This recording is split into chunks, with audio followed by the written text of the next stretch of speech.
ជ្រាបសួរបងប្អូនក្នុងស្រុកក្រៅស្រុកទាំងអស់គ្នាថ្ងៃនេះខ្ញុំមកមើលស្រែបងប្អូនស្អាតតែភាពស្រុកស្រែនៅខេត្តបាត់ដំបងនេះបងប្អូនស្រុកបន្ទាន់ឃុំស្នឹងខាងប៉ែកដីខ្សាច់បងប្អូននេះធ្វើស្រូវប្រាំងស្រូវក្អូបល្អដែរតើបងប្អូននេះស្រូវខ្ញុំថ្ងៃរៀបលិចអូទៅដាក់មកស្អាតដោយបូមទឹកផងឯណាបងប្អូនបូមទឹកពីកន្លែងផ្ទះដបូឃីវនឹងមកឡើងមកនេះមកដើមឈើនេះចិត្តរងវារៀងយូរពេកបងប្អូនរៀងយូររៀងអស់ទឹកដល់ពេលអស់ទឹកចាំមេឃអត់ភ្លៀងមេឃរដល់ហើយមេឃរអត់ភ្លៀងដែរភ្លៀងតិចតេតក់មកសើមដីដល់អញ្ចឹងវាអត់ដក់ទឹកតបូមដាក់ស្រូវយើងថើមួយហើយចេញមួយបងប្អូននេះស្រូវតែឆ្នាំនេះមើលទៅរៀងល្អជាងរាល់ឆ្នាំតែដឹងបានមហាត់បានធំអីបងប្អូនអើយ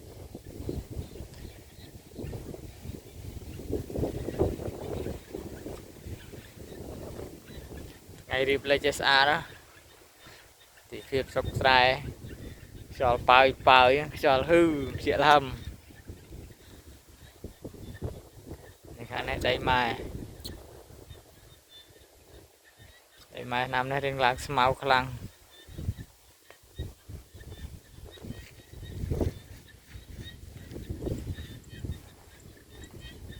តោជិះឲ្យទុកនោះតោអូថតទៅចប់ភ្នំមិននន់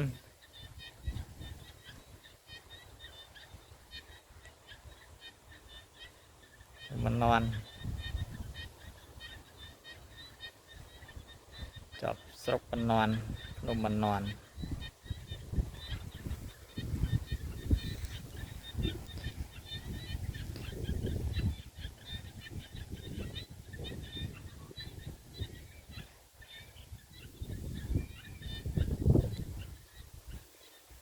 ទៀបនោះស្រូវគេរំដួលបងប្អូនរំដួលយើងម៉ាលី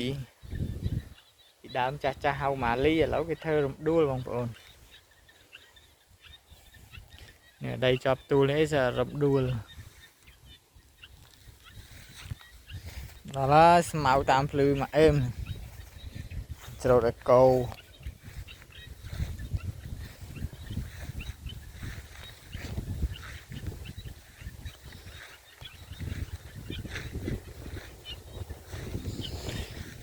ងាយចេះខ្យល់ជាលហឹម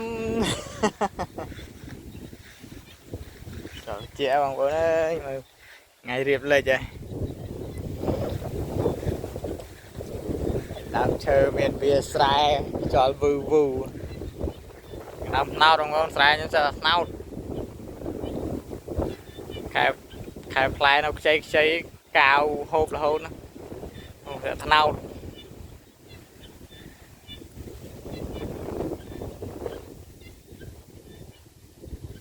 នេះទួលគេចិញ្ចឹមគោបងប្អូនដាក់លបងចិញ្ចឹមគោទួល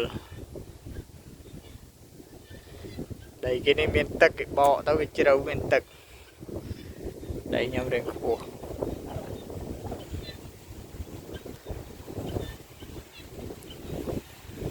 បងប្អូនចប់ភ្នំបន្ទាន់ចិត្តឡាស្រុកបន្ទាន់